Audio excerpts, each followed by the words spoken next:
Hello and welcome to my final presentation. This is the air conditioning installation and we are finally done with the series. So this is the last of the Avalon Zelena renovation series.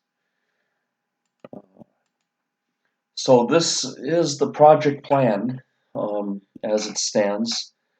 This is what you can use. As I said before, I reopened a step here because we just have some small floor trim and crown molding to finish off after the cabinets, but I would still say the project is done. I'm living here, everything is going on, and that will get done in due time.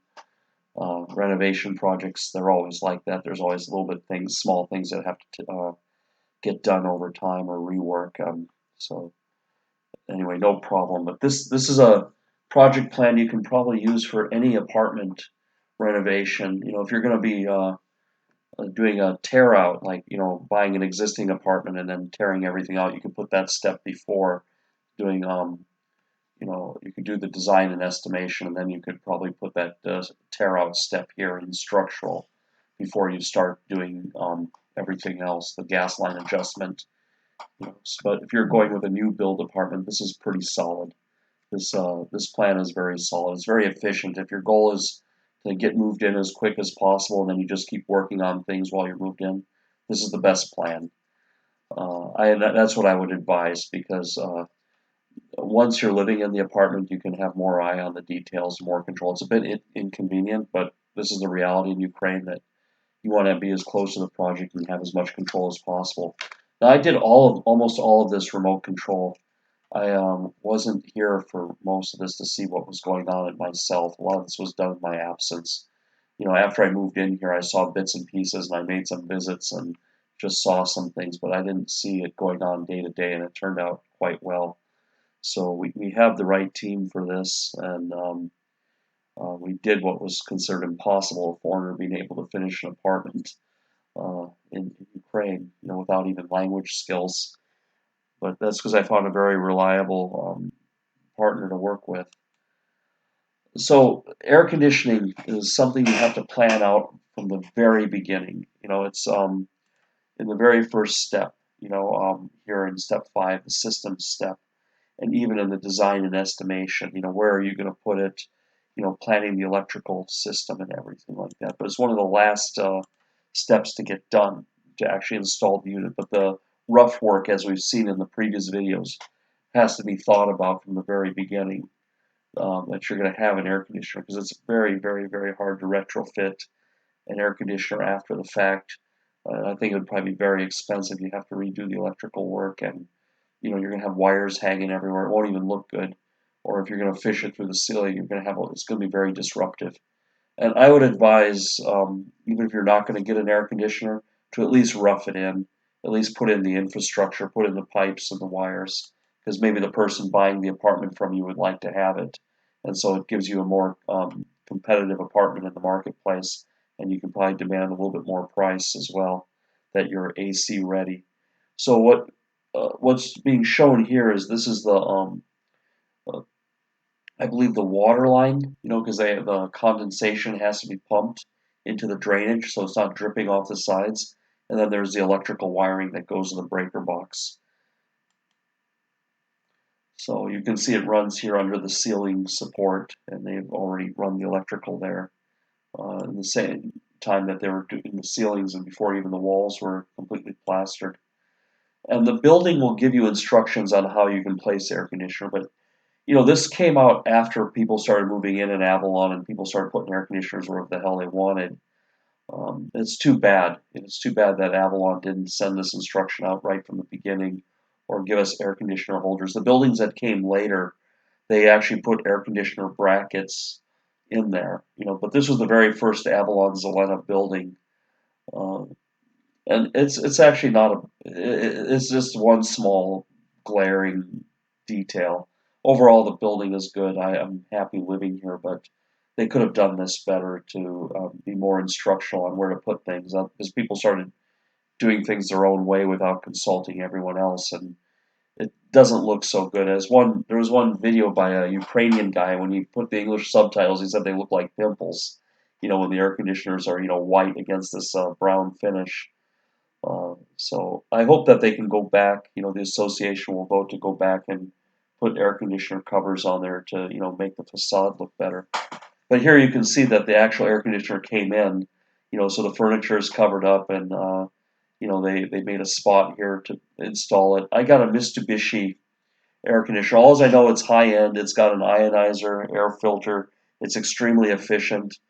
It costs a little bit more than average, but I'll make it up on the electricity consumption. My electric bills are very low.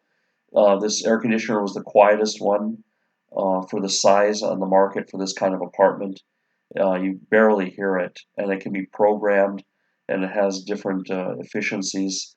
So the 5 or 10 days this summer where it was really hot, it was a lifesaver. And also, it takes out the humidity. I think as that's just the way air conditioners work. As it cools the air, the moisture condenses on the cooling rods, and that moisture is then pumped out into the drainage. So that can actually save your house from getting moldy. When it's really humid, then it's like activates the mold. So that's another benefit of having an air conditioner is the mold prevention. It is humid in Ukraine, much more humid than Norway. I notice my clothes on the rack dries a lot slower. In Norway, my clothes are dry within a day or two, and here it takes 4 or 5 days. So just for that sake, having an air conditioner to control humidity is a good thing. And you can see here's the unit. It's in line with what's recommended. The neighbor has another one here, on another line, but I think that line is also okay in the specification. And the box is very small. It's a high efficiency, but it's very powerful. I mean, even though it's just here in the living room, the whole apartment gets cool. The living room cools very quickly, and then within an hour, the bedrooms catch up and are cooled down. So this is thanks to Yarina. She went through a lot of trouble to research air conditioners and selected this Mitsubishi one. I think it was around $2,500 installed. It's a bit pricey, but as I said, on those 10 days a year when it's hotter than hell, it's a real lifesaver. So I think it's a good investment, especially now that we're living in an age of inflation. I don't, and you're not, and you take care of it. I think it'll help you recoup. You'll recoup this on the sale of the apartment. This is the air conditioner cover that I was talking about. The building manager, the guy we elected to be the association building manager, he has one. He said we're supposed to get these, to put over our AC units. But I think everyone should get one. I think the building association should vote and take a collection so we can get a bulk deal because they look pretty nice. And on the new buildings in the Avalon project, they have them already. They're being included. Uh, Now I'll draw some conclusions. Now that the project is done, I'm looking at getting home services. I need to get laundry, for like the blankets and bed sheets, and then laundry for the clothes. So I found laundry for the big stuff, the blankets and bed sheets. It's really hard to do that at home. You'll have to have like 2 or 3 clothing racks to spread everything out. They have the big machines, drying machine, they fold everything. So I got that done. I found that guy. And I'm still looking for a cleaning company. I don't know what it is, but it's really hard to find a good household cleaning service in Ukraine, that knows how to use a vacuum cleaner and knows how to be efficient. One company brought 4 people over here and they spend 4 hours, so literally 16 man hours to clean 70 square meters. Now, I have a 40 square meter apartment in Oslo, Norway, and my cleaning lady, she's a young girl from the Philippines. She cleans that whole thing like thoroughly, bathroom, kitchen, all the dust, washes the floors, folds the clothes in an hour and a half. She does that whole thing in 1.5 hours by herself. You know, vacuum cleaning, everything, all the dust from all the corners. I mean, I can't find any dust in the apartment after she's done. Washes all the dishes in the sink, and she even takes a break to have some food in the middle. you know. And then here in Ukraine, I've called 3 cleaning companies, and after 2 hours, they've barely started. So I'm still looking for cleaning services. I just went to a supermarket nearby, a Silpo, and there's a laundry company there. So I might get the dry cleaning, and they said they have, I hope, I was speaking to them through Google Translate, that they have a washing clothes service by the kilo, where you just drop off the bag of clothes and everything. I mean, I have a washer in the apartment, and then I do a rack drying, but I think it's just easier, if you're an expat working here, just to, send out the laundry. Now, people are asking me about the investment potential of apartments in Ukraine. I don't think you buy an apartment in Ukraine because it's an investment. There's better investments. They don't have home loans here. The way you make money in real estate investing is that you put down like 25%, you borrow 75%, and then the property appreciates 25% in 4 years. And then you sell the apartment and you pay off the loan, and then your initial investment of 25%, the 25% appreciation, you've doubled your money. You put down $25,000, and then over 4 years, the apartment appreciates to 125. You pay back your 75 loan, and you made a gross profit double. I mean, of course, there's some deductions, probably taxes, capital gains, but maybe you get a tax break on the interest as well. In most countries, house loans, the uh, interest is tax deductible off your income. But it doesn't work like that in Ukraine. It's all cash. You have to buy the apartment paid in full. I mean, I made installments during the construction phase, but by the time it's delivered to you, you need to have everything paid. So most building companies will let you pay like up to 4 installments. But that's not really a mortgage, and that's not really that's nothing. So it's in that sense, you're gonna get, I think now in the COVID age, the apartments are appreciating. I don't know. I don't even know if they're appreciating at all. There's again, people are asking me about the investment market. There's no transparency here. There's no like last sold housing data here.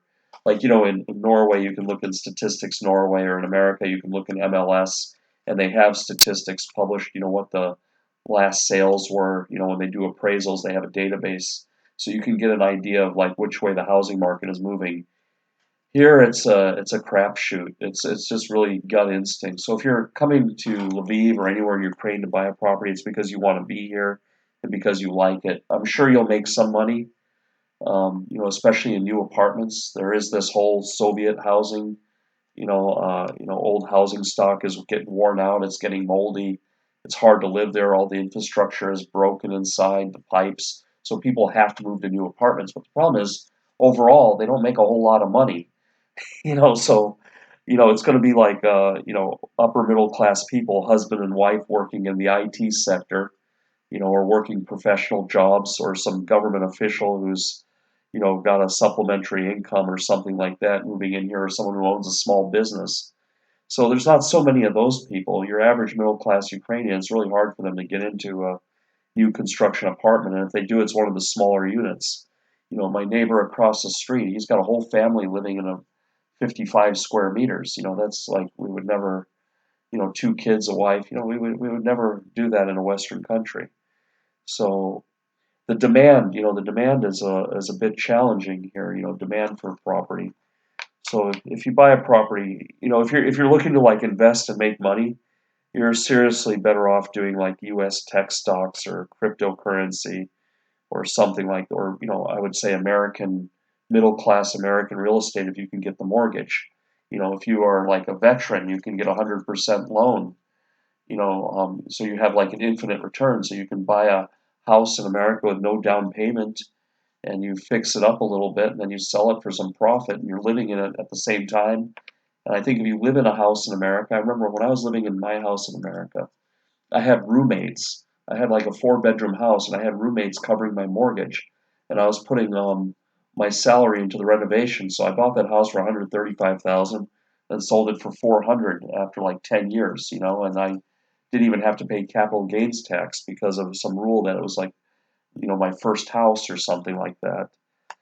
But you don't have that in Ukraine. So just if you have more questions about that, contact me. But investing is about taking a little bit of money and turning it into a lot of money. I guess the strategy that the Ukrainians do, because they don't really have a stock market here, is they look for a good building company like Avalon, and they buy 3, 4 apartments, before they're even started. they make that first payment or pay the installments, and then they already put them up for sale for 20, 30% or even double what they paid. And they just resell the empty shell. So as soon as it finishes and they get the papers, they already have a buyer lined up. That's kind of what's going on here, is like the speculation, if people are quote unquote making money. Now, the outlook for Ukraine, again, there's no data. There's really hard to find housing data. And I wouldn't trust on Kiev Post and all this saying housing is up 25% in Kiev. That's real estate agents, making advertorials. They advertise a lot with newspapers. Real estate agents, real estate companies generally are one of the biggest ad buyers for newspapers and stuff. So of course the reporters are going to write always rosy and optimistic pictures to get people to buy. It's like they always support the cars, because cars are big advertisers for newspapers. So all the articles are like very positive about automobiles. That's just the way the media business works. So I would I would take it like you got to be careful. You got to do your own homework. And well, the future of Ukraine, I'm not sure how COVID is going to affect Ukraine. I've noticed that there's a lot more foreign people moving here because it's a lower cost of living. I mean, my job changed over to 100% work from home. So I'm getting a European salary and I'm allowed to work from anywhere. I just got my citizenship in Norway. So I'm going to be living here. I won't have any mortgage or any rent payment. And suddenly my salary is up 25% in a low cost country. So there is some of those people trickling into Lviv. But, Ukraine, for this expat is competing with like Thailand and Montenegro and Croatia and many, many countries, Serbia. There's many, many places where people can go and, buy an apartment and have their laptop and work and then go out to eat every night, without breaking the bank. So I'm not sure how much impact that will have here on driving the market. I know for sure that people are moving from the villages in Ukraine to the cities, so that's driving demand. That is driving most of the demand, I think, is what's the urbanization phenomenon. But that's all over the world. Uh, but I don't foresee like hedge funds or private equity coming in here anytime soon and, being major players. There might be small family offices or small investors, buying up a block of apartments, but they are making the tax laws here also to discourage speculation buying. Because in one way, the Ukrainian government is good. They want families and people who are going to live in the apartments to buy the apartments. They don't want it being all hoarded by investors. So I know there's new taxes and rules coming. Uh, but if you have more questions about this or just want my opinion, and again, this is just my opinion because it's very hard to find data on this. It's very hard to trust the media sources here because the media is driven by advertising, and most of the advertising revenue, I would say a majority of it or a good part of it, comes from the real estate industry, from the building and development industry. Just like you'll see automobile ads, you'll see apartment ads, and you'll see ads for travel. Those are like the big three ads you see in the in any like newspapers, or any media. So you have to come over here and feel it for yourself and ask around and, make a lot of viewings, talk to some lawyers, consult some lawyers, maybe several lawyers.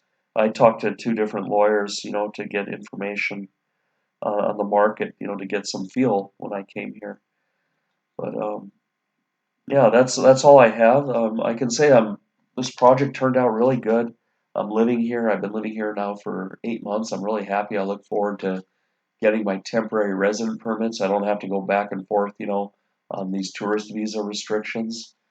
And I think the next move I'm going to do is probably get a car or something so I can see the other cities. I won't be driving much in Lviv. The traffic is horrendous, but there's a lot of places to go. You can just drive to Kiev instead of taking the train, or drive to Poland or something.